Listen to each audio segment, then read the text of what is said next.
Friends mass జాతర సినిమాకి ఎన్ని కలెక్షన్స్ వచ్చాయి ఎన్ని రికార్డ్స్ వచ్చాయి అనేటటువంటిది క్లారిటీగా ముందు మాట్లాడుకుందాం. ముందైతే నాకైతే ఫ్లాష్ మ్యాన్ గుర్తొచ్చిండు. దానికి గల రీజన్స్ ఏంటంటే మాస్ జాతర సినిమా రిలీజ్ అయ్యి కరెక్ట్గా నెలకొడగల అదైతే డిజాస్టర్ స్టాకే అందుకుంది.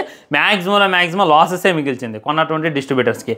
కానీ అది మరొక తలకే, అది అయిపోక తలకే మన రవితేజ అన్న ఈసారి ఇద్దరు హీరోయిన్లతో దిగిండనమాట. ఇది చూసిన తర్వాత ఓమేగాడ్ ఫ్లాష్ మ్యాన్ అనేటటువంటి ఫీలింగ్ కలిగింది. ఎలా అన్న అది అయిపోయిందో అయిపోలేదు ఎమ్మటే దీంతో నువ్వు ఎలా దిగావన్నా అని చెప్పి నాకైతే అనిపించింది అనమాట.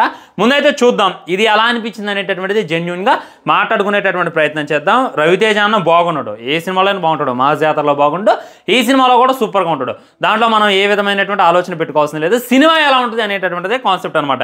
నేను నెగిటివ్ మాట్లాడలా, మళ్ళీ మీరు నెగిటివ్ మాట్లాడుతున్నావు బ్రో నెగిటివ్ నాకు కనమాకంటే ఫస్ట్ టైటిల్ చూడండి, భర్త మహాశయులకు విజ్ఞప్తి.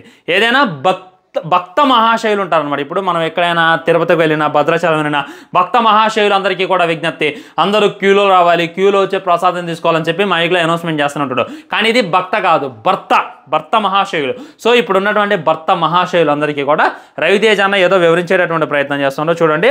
ఎగ్జాక్ట్లీ 2,14,000 వ్యూస్ ఉన్నాయి భయ్యా. ఏందన్నా నీ రేంజ్ ఏంది, నీ వ్యవహారం ఏంది? నీతో పనిచేసిన వాళ్ళందరూ కూడా యాడికో వెళ్ళిపోయారు.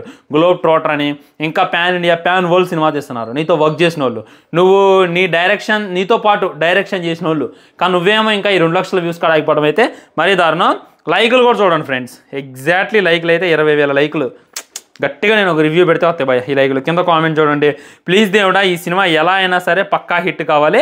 రవితేజ అన్న ఫ్యాన్స్గా చాలా ఆశపడుతున్న జై మాస్ మహారాజా రవితేజ అన్న. ఎన్నాళ్ళకు ఇది కొత్తగా ఉందని చెప్పి కొన్ని పాజిటివ్ కామెంట్స్ అయితే వినపడ్డాయి. ముందైతే ఈ టీజర్ని చూద్దాం, చూసిన తర్వాత టైటిల్ గ్లిమ్స్ చూద్దాం, చూసిన తర్వాత అసలు ఏంటి అనేటటువంటిది మాట్లాడుకునేటటువంటి ప్రయత్నం చేద్దాం. ఇవాళ 10:30 స్వామివారి కళ్యాణం అనంతరం ప్రసాద వితరణ జరుగుతుంది. నేను చెప్పిన ఏందా, నేను మీకు ఏం చెప్పినా ఏదైనా మనం ఎగ్జాక్ట్లీ ఎక్కడికైనా వెళ్తే భక్త మహాశయులకు విజ్ఞప్తి ప్రసాదం ఇస్తున్నారు, ఆ లైన్లో రావాలని చెప్తారు, అదే చెప్తున్నారు. టైటిల్ అనౌన్స్మెంటే అది ఉందన్నమాట స్టార్టింగ్లో. చాలా సార్లు ఉంటాం. అవును, ఇప్పుడు నాకు ఇది ఎందుకు గుర్తొచ్చిందంటే ఈసారి ఇద్దరు హీరోయిన్లు. నా జీవితంలో ఇద్దరు ఆడవాళ్ళు నన్ను 2 ప్రశ్నలు అడిగారు. ఈ హీరోయిన్ ఆల్రెడీ క్రాక్ మూవీలో నటించారు కదన్నా, మళ్ళా తనతోనే ట్రై చేస్తాను. గ్రేటే అన్నో. సమాధానం కోసం చాలా ఆలోచించాను. Google, AI, ChatGPT, Gemini maybe వాటికి పెళ్లి కాకపోవడం వల్ల నన్ను కన్ఫ్యూజ్ చేశాయి. హౌ టు కంట్రోల్ వైఫ్ అని కడితే విఆర్ ఆల్సో సర్చింగ్ అని చెప్పి గూగుల్ చెప్పిందంట. అప్పుడు ఎవడో ఒక మహానుభావుడు చెప్పిండు, నేనన్నా. మళ్ళీ మన రవితేజ అన్న చెప్తుండే మనమైతే వింటున్నాం. కిషోర్ తిరుమల ఉన్న మొక్కల్ని ముఖ్యంగా మొగుళ్ళని అడిగాను. ఆశ్చర్యపోయారే తప్ప ఆన్సర్ మాత్రం లేకపోయారు. ఏమడుగుంటాడు వాళ్ళందరినీ, అదే మనం సినిమాలో అయితే చూడాలన్నమాట. అదే వైఫ్ని ఎలా కంట్రోల్ చేసుకోవాలి, ఇద్దరు అమ్మాయిలు ఉన్నారు నా లైఫ్లో, ఏ అమ్మాయిని పెళ్లి చేసుకోవాలి అనేటటువంటిది అడుగుంటాడు. వాళ్ళంతా కూడా ఆశ్చర్యపోతున్నారు కానీ సరైనటువంటి ఆన్సర్ ఇవ్వట్లేదు అనేటటువంటిది చెప్పటం. అలాంటి ప్రశ్నలు మిమ్మల్ని ఏ ఆడవాళ్ళు అడగకూడదని, పెళ్ళైన వాళ్ళకి నాలాంటి పరిస్థితి ఎదురవ్వకూడదని కోరుకుంటూ మీ ఈ రామ్ సత్యనారాయణ చెప్పేది ఏంటంటే, రామ్ సత్యనారాయణ పేరు భర్త మహాశైలకు విజ్ఞప్తి. డ్యాన్స్ బాగానే ఉంటుంది భయ్యో, మొత్తం లేడీసే ఉన్నారు కనుక. భర్త మహాశయులకు విజ్ఞప్తి. సంక్రాంతి 2026లో గట్టి పోటీ ఇవ్వబోతుండో అన్న అనేటటువంటిది క్లారిటీగా క్లుప్తంగా అర్థమైపోతుంది. క్లాష్ ఉందబ్బా. సో రవితేజ అన్నకి క్లాష్ అయితే కలిసి రాట్లా. మొన్న మాస్ జాతర కూడా ఎప్పుకి రిలీజ్ అయిన రోజు రిలీజ్ అయింది, దానివల్ల కొద్దిగా కలెక్షన్స్ అయితే వీక్గా కనపడ్డాయి అంట. ఎంత వీక్గా కనపడ్డాయి అనేటటువంటిది క్లారిటీగా మాట్లాడాలంటే నేను మీకు స్పెషల్గా సర్చే చెప్పాలేమో. ఒక్క నిమిషం చూడండి. సినిమా చూసుకున్నట్లయితే ఇప్పటికీ అటు ఇటుగా ఈరోజు చూసుకున్నట్లయితే చాలా అంటే చాలా తక్కువ కలెక్షన్సే వచ్చినాయి ఫ్రెండ్స్. దీని గురించి ఇది కూడా మాట్లాడుకోవాల్సిన అవసరం లేదు. అసలు మాస్ జాతర సినిమా హిట్ అయిందా ఫట్ అయిందా అనేటటువంటిది జస్ట్ మీరు గూగుల్లో ట్రై చేసినా కానీ, గూగుల్లో సెర్చ్ చేసినా కానీ మీకైతే పిచ్చ ఆన్సర్ వస్తుంది, పిచ్చ క్లారిటీ వస్తుంది. నేను ఆల్రెడీ చెప్పిన మాస్ జాతర సినిమా చూసిన తర్వాత, ఆ కలెక్షన్ చూసిన తర్వాత చెప్పా, ఎంత టఫ్ కాంపిటీషన్ ఉన్నా కానీ రవితేజ అన్న సినిమా రిలీజ్ అయిందంటే ఖచ్చితంగా మాస్ ఆడియన్స్ అట్రాక్ట్ అవ్వాలి, ఖచ్చితంగా ఆయన ఫ్యాన్స్ అట్రాక్ట్ అవ్వాలి. కానీ ఆయన ఫ్యాన్స్ సైతం వెనకడుగు వేస్తున్నారు. ఆయన ఫ్యాన్స్ సైతం ఆయన సినిమా చూడడానికి ఇది కావట్లేదు అంటే ఒకసారి అర్థం చేసుకోండి. ఒకసారి ఈ మీమ్ చూడండి, ఇది చూసుకున్నట్టయితే పల్లవి ప్రశాంతి అలా మన్నొచ్చిన అన్న మన్నొచ్చిన అని చెప్పి ఈ విధమైనటువంటి మీమ్స్ చేస్తున్నారు. ఇంకొకటి చూడండి, ఒక స్టెప్ దాటి ఎందుకన్నా సినిమాలు తీస్తావు, ఎందుకన్నా మీకు ఏం పాపం చేసినామన్నా అని చెప్పి మళ్ళీ కొంతమంది కామెంట్లు చేయటం. ఈ విధంగా భయంకరమైనటువంటి మీమ్స్ వస్తున్నాయి, భయంకరమైనటువంటి ట్రోల్స్ వస్తున్నాయి, మీమ్స్ వస్తున్నాయి అనేటటువంటిది పాయింట్ కానే కాదనమాట. అన్న హిట్ కొట్టడం అనేటటువంటిది మెయిన్ పాయింట్. అది మెయిన్ ఇంపార్టెంట్ అని చెప్పి గుర్తుపెట్టుకోండి. ఓకే, ఈ ట్రైలర్ చూసిన తర్వాత నా ఒపీనియన్ ఏంటి, సినిమా ఏమన్నా హిట్ కొట్టేటటువంటి అవకాశం ఉందా, ఏదైనా కొత్త కాన్సెప్టా అనేటటువంటిది క్లారిటీగా మాట్లాడాలంటే ఇది సారొచ్చారు సినిమా లాగా అనిపించింది. సారొచ్చారు సినిమా కూడా యాజ్ ఇట్ ఈజ్ అనమాట. ఫస్ట్లో చూసుకున్నట్లయితే తను ఒక అమ్మాయిని ఆల్రెడీ పెళ్లి చేసుకుంటా అని చెప్పి కాజర్కి లవ్ స్టోరీ వివరిస్తాడు, కానీ అది ఫ్రెండ్ లవ్ స్టోరీ. అదేవిధంగా ఇద్దరు అమ్మాయిలు అయితే తన లైఫ్లోకి వచ్చారు. సో తను భర్తగా ఏ విధమైనటువంటి ఇబ్బందులు పడ్డాడు అనేటటువంటి కాన్సెప్ట్తో సినిమా తీస్తున్నారు అని చెప్పి క్లారిటీగా అర్థమవుతుంది. ఇలాంటి సినిమాకి మాస్ ఆడియన్స్ అయితే అట్రాక్ట్ కాదు. ఇందులో మాస్ ఉంటుంది అని చెప్పి మనమైతే అనుకోవడానికి లేదు, ఓన్లీ క్లాస్ అనమాట. క్లాసిక్గా అయితే ఈ సినిమా తీయబోతున్నారు అనేటటువంటి క్లారిటీగా అర్థమవుతుంది. ఓన్లీ ఫ్యామిలీ ఆడియన్స్ని దృష్టిలో పెట్టుకోండి. ఏ విధమైనటువంటి సినిమాని మన రవితేజ అన్న మన ముందు తీసుకొస్తున్నాం అని చెప్పి ఇంకా క్లారిటీగా అర్థమవుతుంది. సో ఇంకోటి ఏంటంటే ఆల్రెడీ ఈ బ్యానర్ మీద మన రవితేజ అన్న ఒక సినిమా తీసిందంట, ఆ సినిమా ఫ్లాపే కూర్చుందంట.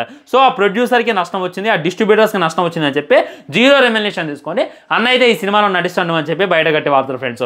ఇక్కడ రవితేజ అన్న తప్పు ఉందా లేదా అనేటటువంటిది మనం క్లారిటీగా మాట్లాడుకోవాలంటే అన్న తప్పు కూడా ఉంటుంది. ఎందుకంటే కథ వినాలి కదా భయ్య. ఇప్పుడు ఒక ఎనిమి కొత్త కాదు, 75 సినిమాలు తీసిండు, 75 సినిమాలు. నిన్న కాక మొన్న వచ్చినటువంటి ఘోషిగాడు కూడా 100 కోట్లు కొడుతుంటాడు. కానీ మన రవితేజ అన్నకి వేల మీద లెక్కేసుకోవచ్చు 100 కోట్లు కొట్టిన సినిమాలు.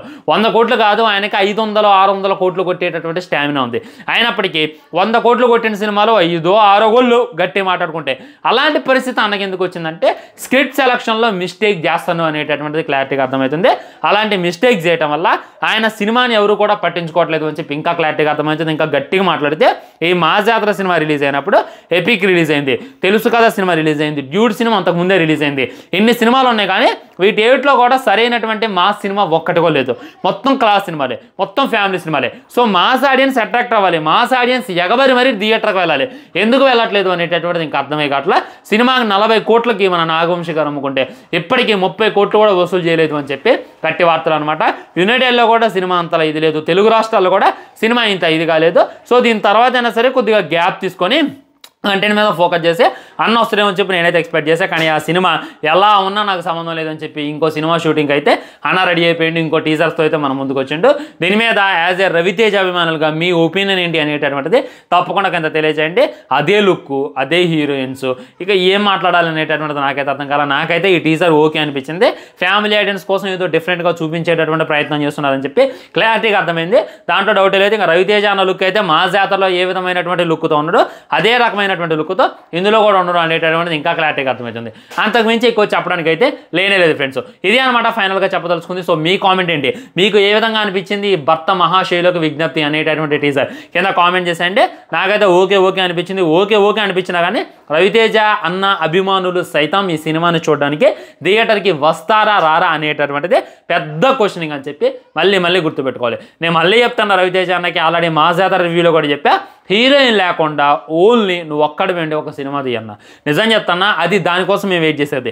నీ దగ్గర నుండి మేము ఎక్స్పెక్ట్ చేసేది ఒక టైగర్ నాగేశ్వరరావు లాంటి సినిమా, ఒక ఈగల్ లాంటి సినిమా. మరి ఆ సినిమా వచ్చినప్పుడు డాకలేదు బ్రో అంటే ప్రయత్నం చేయాలి భయ్య. ఒకసారి వర్కౌట్ కాకపోయినా ఇంకోసారి వర్కౌట్ అయితే. ఇప్పుడు అన్న ఈ విధమైనటువంటి రాడ్ సినిమాలు తీసి మళ్ళీ టైగర్ నాగేశ్వరరావు, ఈగల్ లాంటి మంచి సినిమాలతో వచ్చిన, కిక్కు లాంటి సినిమాతో వచ్చిన, విక్రమార్కుడు లాంటి సినిమాతో వచ్చినా కానీ అంతగా పట్టించుకోరు అనేటటువంటిది 100% వస్తాం. ఇది ఫైనల్గా చెప్పేది. సో మీ కామెంట్ కూడా తెలియజేయండి. ఛానల్ సబ్స్క్రైబ్ చేసుకొని వీడియో లైక్ చేయండి, వీడియోని షేర్ చేయండి. తర్వాత బాహుబలి ఎపిక్ కలెక్షన్స్ ఎంత అని చెప్పి కొంతమంది కామెంట్ చేస్తున్నారు. వాటి గురించి ఇంకో వీడియో చేసేటటువంటి ప్రయత్నం చేస్తా. బాయ్.